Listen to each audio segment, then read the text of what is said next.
आपकी ये जो राजनीतिक पार्टी है भारतीय जनता पार्टी, ये एक पार्टी नहीं थी, ये एक धार्मिक आंदोलन था। ये करोड़ों हिंदुओं की एक आशा की किरण थी। करोड़ों हिंदू जो इस्लाम के जिहाद से परेशान थे, इस्लाम के जिहाद से पीड़ित थे, उनकी ये आशा की किरण थी कि आप लोग उनकी रक्षा करोगे। आप लोगों ने भगवान राम के नाम की शरण ली, राम मंदिर का सहारा लिया और राजनीति की उन ऊंचाइयों को छुआ जिसे कोई राजनीतिक दल आपसे पहले छू नहीं पाया। जिन्होंने आपकी सत्ता लाने के लिए, आपको राज दिलवाने के लिए अपना खून और पसीना लगा दिया। करोड़ों हिंदू जो आपके भरोसे बैठे हुए हैं कि आप उनकी रक्षा करेंगे। करोड़ों मेरी माताएं, मेरी बहनें, जिनका को नोचने के लिए इस्लाम के जिहादी अपने घरों में बैठे हैं।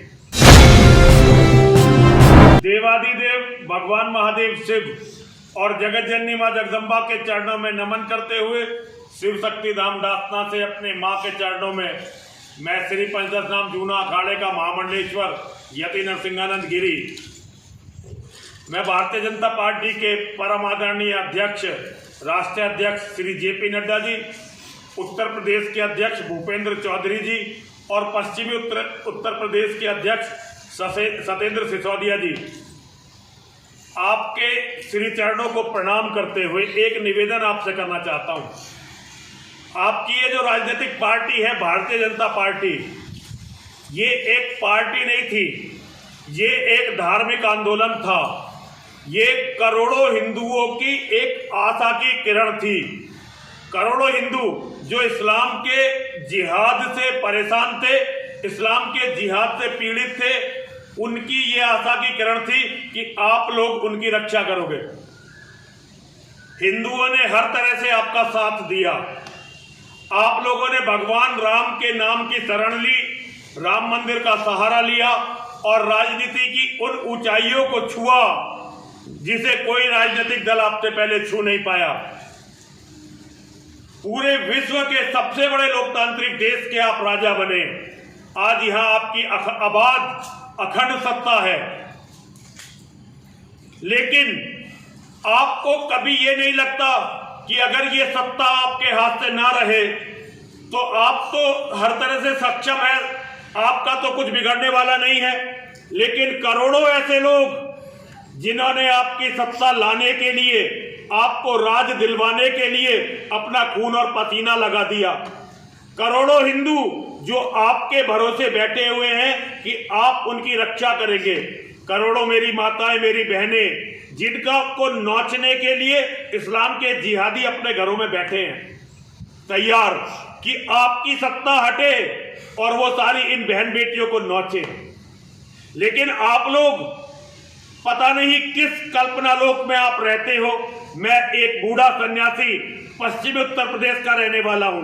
यूं तो मुझे आपसे कुछ भी कहने का अधिकार नहीं है, क्योंकि मेरा आप लोगों में कोई खास विश्वास नहीं है। लेकिन आज मैं करोड़ों हिंदुओं की भावनाएं आप तक पहुंचाना चाहता हूं। लोनी में अभी एक राम कथा हो रही थी। राम कथा करवाने वाला लोनी का आपकी पार्टी भारतीय जनता पार्टी का 2 बार का विधायक नंद किशोर गुर्जर और पश्चिमी उत्तर प्रदेश का सबसे मजबूत विधायक जो अपने लोगों के लिए खड़ा होने का दम रखता था, गौ माता के लिए लड़ने का दम रखता था, मंदिरों के लिए लड़ने का दम रखता था, वो रामकथा करवा रहा था। रामकथा से पहले, जैसे सारी दुनिया जानती है, केवल आपके पुलिस अधिकारियों को छोड़कर, कि कलश यात्रा होती है। कलश यात्रा रोकने का पुलिस ने प्रयास किया। जिस कलश यात्रा में 90% महिलाएं थी, केवल नाममात्र के पुरुष थे। कलश यात्रा को रोकने का प्रयास किया और रामचरितमानस का भीषण अपमान किया। जिन अधिकारियों के आदेश पर पुलिस ने यह कार्य किया, वो पूरी ताकत के साथ आज जनता की छाती पर मूंग डाल रहे हैं। और विधायक जिसने रामचरितमानस के अपमान को रोकने के लिए अपने प्राण तक संकट में डाल दिए, फटे कुर्ते में घूम रहा है। आज दुनिया इस तमाशे को देख रही है कि कैसे एक विधायक अकेला घूम रहा है। गाजियाबाद का सांसद भारतीय जनता पार्टी का, गाजियाबाद के सारे विधायक भारतीय जनता पार्टी के, गाजियाबाद की मेयर भारतीय जनता पार्टी की, गाजियाबाद का जिला परिषद का अध्यक्ष भारतीय जनता पार्टी, बल्कि जिला महिला है एक, वो भारतीय जनता पार्टी की। सारे पद आपके हाथ में। आपके विधायक की ये दुर्गति और रामचरितमानस का अपमान करने वाले बिल्कुल निश्चित होकर घूम रहे हैं। और मुझ जैसे सन्यासी, क्योंकि मैं बोल पड़ा नंद किशोर गुर्जर के पक्ष में और रामचरितमानस के भीतर अपवाद के विरुद्ध में, तो मेरी हत्या की साजिश रचने के लिए बिल्कुल आराम से बैठे हुए हैं। इस्लाम के जिहादियों से हाथ मिलाकर मेरी हत्या की पूरी योजना बना रहे हैं। आपकी ये आपकी पार्टी, मुझे नहीं पता ये क्या गुटबाजी है, किस गुटबाजी में रामचरितमानस का अपमान हुआ और किस गुटबाजी के कारण नंद किशोर गुर्जर आज फटे कपड़ों में घूम रहे हैं बिना कुछ खाए पिए। लेकिन मैं इतना जानता हूं, वेदों के बाद रामचरितमानस सनातन धर्म का सबसे सर्वोच्च ग्रंथ है। रामायण, राम की कथा। और नंद किशोर गुर्जर, उस दिन से उन्होंने अन्न ग्रहण नहीं किया है क्योंकि उनका भी भीषण अपमान हुआ है और जनता इस तमाशे को देख रही है। नड्डा जी कुछ करिए, भूपेंद्र चौधरी जी कुछ करिए, सत्येंद्र सिसोदिया जी कुछ करिए, और कुछ नहीं कर सकते तो अपने सांसदों और विधायकों को निर्देश दीजिए।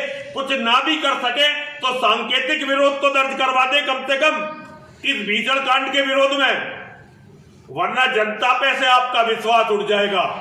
और एक बार जनता पे से इस बार आपका विश्वास उठा, आप ये समझ लीजिए आपकी पार्टी कभी भी दोबारा सत्ता में नहीं आएगी, क्योंकि इस्लाम का राज आने वाला है। और जिन लोगों ने आपको वोट दिया, जिन लोगों ने आप लोगों को भगवान के बराबर माना, उनकी जो अभूतपूर्व दुर्गति आने वाले लोग करेंगे, उसके सबके जिम्मेदार आप और वो अहंकारी लोग होंगे जिन्होंने अपने अहंकार के कारण धर्म को अपने जूतों के तले कुचलने का प्रयास किया। नड्डा जी, मैं किसी पक्ष और विपक्ष में नहीं हूं, मैं सनातन धर्म की ओर हूं। और करोड़ों निर्दोष हिंदुओं को, जिनका केवल इतना दोष था कि उन्होंने केवल आप पर भरोसा किया, आपकी पार्टी पर भरोसा किया, उनके विश्वास की रक्षा करने के लिए कुछ करिए।